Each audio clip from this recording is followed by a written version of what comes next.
안녕하세요. 오늘은 잠언 20장에 담긴 지혜를 좀 깊이 들여다볼까 합니다. 네, 반갑습니다. 이게 일상이나 관계 또 리더십까지 정말 현실적인 조언들이 많더라고요. 맞습니다. 이 말씀들이 오늘 당신에게 어떤 의미로 다가올지 바로 한번 시작해보죠. 좋습니다. 첫 구절부터가 딱 눈에 들어와요. 포도주는 거만하게 하는 것이요 독주는 떠들게 하는 것이라.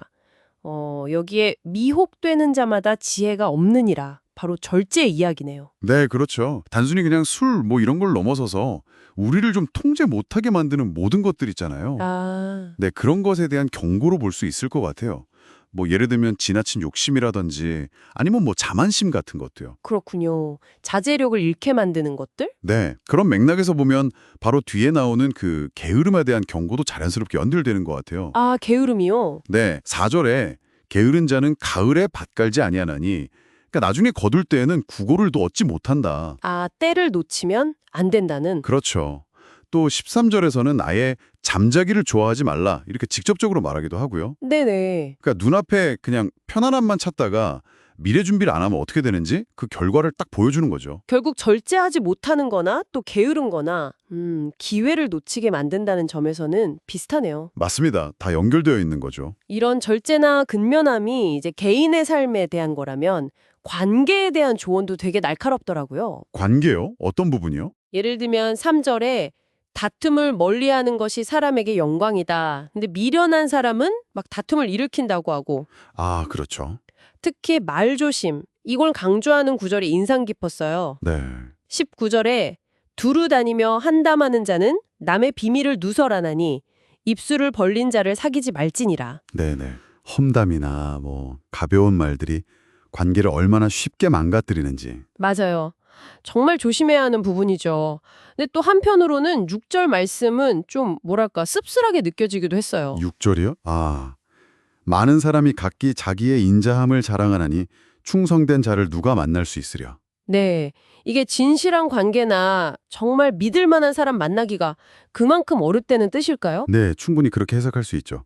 스스로는 나는 선하다, 나는 인자하다 말은 하는데 정말 행동으로 보여주는 충성된 자는 드물다는 현실을 좀 꼬집는 것 같아요. 아, 그래서 바로 다음 7절에서 온전하게 행하는 자가 의인이라 이렇게 행동을 강조하는군요. 맞습니다.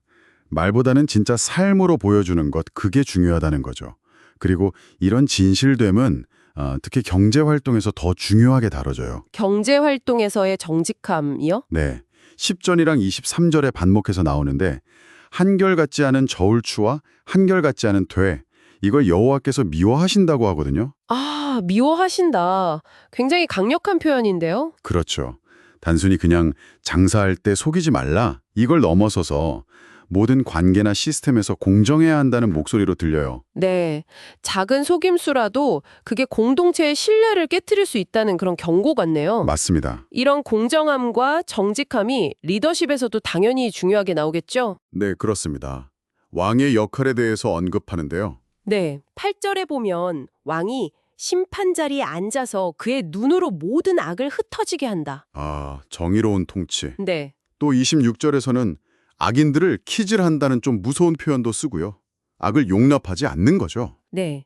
그런데 동시에 또 28절에서는 다른 이야기도 하잖아요. 아, 네. 왕은 인자와 진리로 스스로 보호하고 그의 왕위도 인자함으로 말미암아 견고하니라. 그러니까 정의만 강조하는 게 아니라 그 인자함, 사랑과 성실함이죠. 이게 권력의 진짜 기반이다. 힘만으로는 안 된다는 거네요. 정확합니다. 강함과 부드러움, 이 둘의 균형이 중요하다고 말하는 거죠.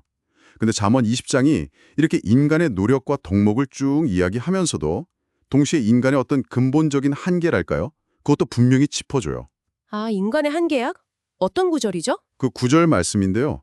내가 내 마음을 정하게 하였다. 내 죄를 깨끗하게 하였다 할 자가 누구냐? 아무도 스스로 완전히 깨끗하다고 말할 수 없다는 거네요. 그렇죠. 누구도 스스로 완전한 의에 이를 수 없다는 어떤 통째를 주는 거죠. 더 나아가서 우리가 세상을 인식하는 능력, 그러니까 12절에 듣는 귀와 보는 눈, 이것도 하나님이 지으셨다고 하고요. 네. 또 24절에서는 사람의 걸음은 여호와로 말미암나니 사람이 어찌 자기의 길을 알 수 있으랴. 우리의 삶의 방향조차 궁극적으로는 우리 통제 밖에 있다는 거예요. 아, 결국 주권이 하나님께 있다는 말씀이군요. 네. 심지어 27절에서는 사람의 영혼은 여호와의 등불이라 사람의 깊은 속을 살피느니라고 해서 우리 마음속 깊은 곳까지도 다 하나님의 시선 아래 있다고 말하죠. 와, 인간의 어떤 노력과 동시에 또 신의 주권 사이의 그 긴장감이 느껴지는 부분이네요. 네. 오늘 잠언 20장을 통해서 정말 많은 걸 생각해 보려 되네요. 절제, 근면, 또 관계에서의 신중함과 정직함, 그리고 정의와 인자를 갖춘 리더십까지. 네, 삶의 다양한 영역을 다루고 있죠. 근데 이 모든 지혜들이 결국은 우리의 한계를 인정하고 더 큰 존재 앞에서 좀 정직하게 서려는 그런 노력과 연결되는 것 같다는 생각이 들어요. 좋은 정리입니다. 그 연결 속에서 저는 마지막으로 22절 말씀을 당신께 한번 질문으로 던져보고 싶어요. 22절이요? 네. 너는 악을 갚겠다 말하지 말고 여호와를 기다리라. 그가 너를 구원하시리라. 아, 복수하지 말고 하나님을 기다리라. 네. 살면서 겪는 여러 억울한 일이나 부당함 앞에서 내가 직접 나서서 갚으려는 마음 대신에 하나님의 정의와 구원을 기다리라는 이 말씀, 어쩌면 오늘 나눈 지혜들 중에서 가장 실천하기 어려운 것일 수도 있겠다는 생각이 들어요. 네, 정말 그럴 것 같아요.